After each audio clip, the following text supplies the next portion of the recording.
We designed our production company called Devil House Pictures. We got inspiration from the name Devil House from Ghost House Pictures. We chose the name Devil as it gave us a sense of horror. Ghost House uses the logo of a skull to represent their company. We decided to use flames as our iconic image of our production company. We chose the flames as they represent hell and add to the horror feel. Due to our company logo choices, we conformed to convention by drawing inspiration from Ghost House Pictures and Twisted Pictures. Twisted Pictures' choice of the word twisted shows that it produces messed up films. This is shown through their production of the Saw films. We were influenced by The Vicar in The Last Exorcism and The Devil Inside. However, as these are American films, we decided to make our priest more English by having the traditional English priest uniform. We were also intrigued by the idea that our priest was asked by the church to perform real exorcisms, so we decided to get in contact with him.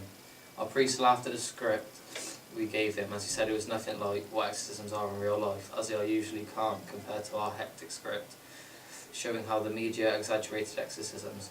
We also chose our priest because he's the right sort of age and has a drama degree. This meant that he could perform in the role effectively.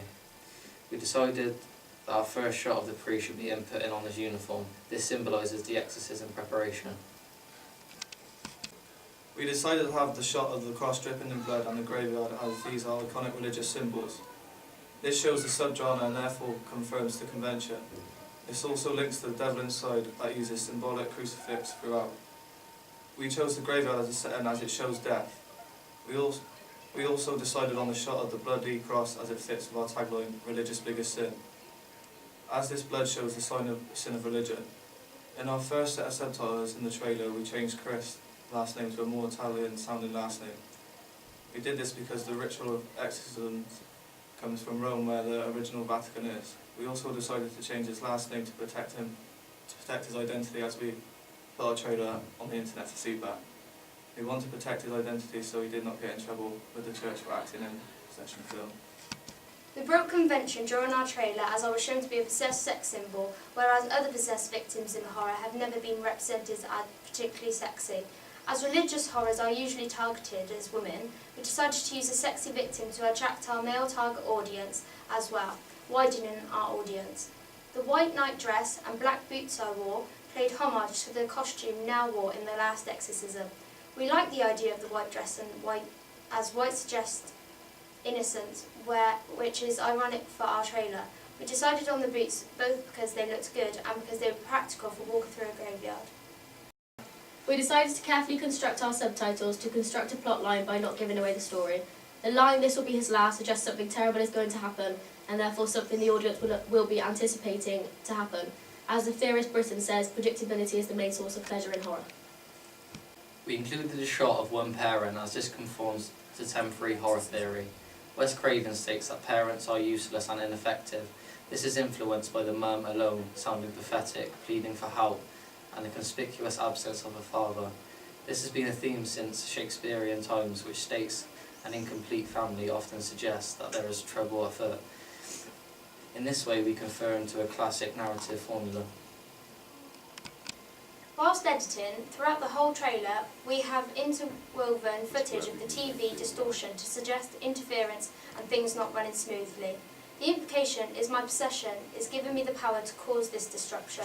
Originally, the idea came from The Last Exorcism. However, we developed this by using it throughout the whole trailer on the actual shots. We also used colour correction in editing to create a low-key lighting effect, another classic convention of a horror trailer in such trailers as The Devil Inside.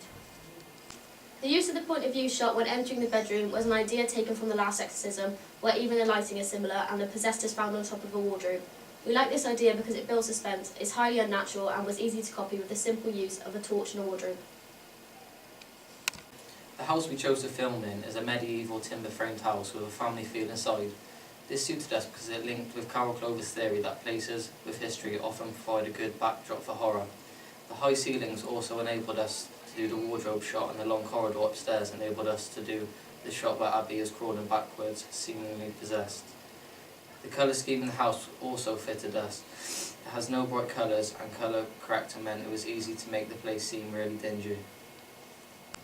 We used repeated shots of me in the bed, often candlelit. The flickering of the candles distorted the light, which added an eerie effect.